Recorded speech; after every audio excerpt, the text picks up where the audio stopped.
Imagine being on a flight, cruising smoothly at 35,000 feet. Suddenly, the cockpit lights up with alarms, and all your navigation instruments go dark. You're lost over an uncharted sea with no idea where you are. This was the harrowing reality for the passengers and crew of Flight 782. How did a routine flight spiral into one of the most intense emergencies in aviation history? Let's find out. Flight 782 was operated by Adamir Airlines, a carrier known for its extensive routes across Indonesia.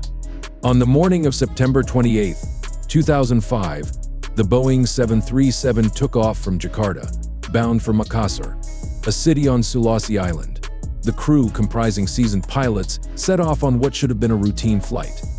The plane was equipped with advanced navigation systems, including an inertial reference system (aereas) designed to provide crucial flight data. This system tracks the aircraft's position, speed, and direction, ensuring that the pilots can navigate accurately. But what if that system failed?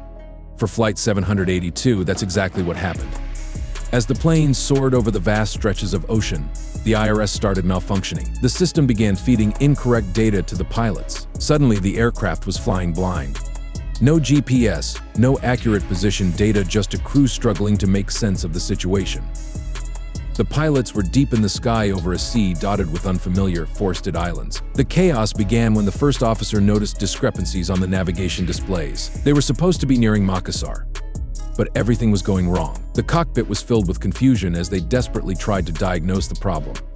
In their desperate bid for answers, the pilots reached out to other aircraft nearby. One Republic Express flight claimed they saw Flight 782 on their collision avoidance system, suggesting they were only 29 nautical miles from their destination. But this was a cruel mirage. The Republic Express flight was hundreds of kilometers away, and their information was irrelevant. Time was slipping away. The pilots continued to manually fly the plane, trying to match what they saw out the windows with their maps. As they descended through 16,000 feet, their situation took a turn for the worse. The first officer's instruments went completely blank. They had lost crucial information about their speed, altitude, and direction.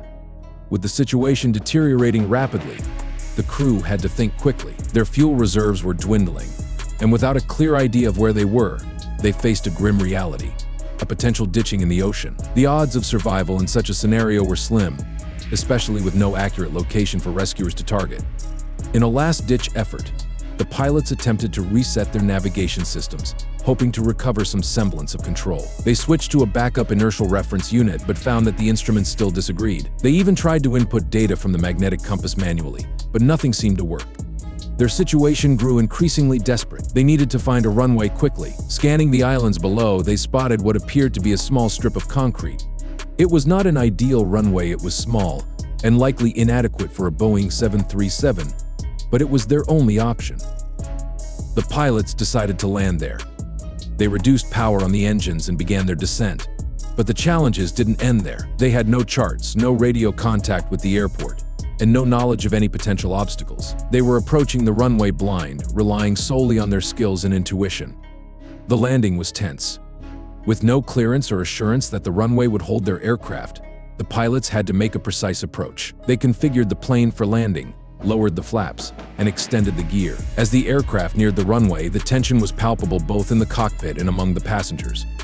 Against all odds, Flight 782 touched down safely at Tambalaka Airport on the Ilemi Airport. This small, remote airport was far from their intended destination of Makassar, but it was a safe haven. The passengers were shaken but unharmed. The plane had survived, and the crew had managed to bring everyone down safely. The aftermath revealed that the pilots had landed at an airport that was not equipped to handle a Boeing 737. The largest aircraft typically landing there was a much smaller regional jet. The runway's safety was questionable, but by sheer luck, the landing went off without a hitch. Following the incident, an investigation by Indonesia's National Transportation Safety Committee uncovered a troubling pattern at Adamaling Pasan. The airline had a history of poor maintenance practices, with problems often ignored or inadequately addressed. This culture of neglect created a dangerous environment where safety issues were not properly managed. The investigation revealed that the issues faced by Flight 782 were symptomatic of deeper, systemic problems within the airline. Just a year later, another Adamir 737 crashed into the sea, killing all 102 people on board.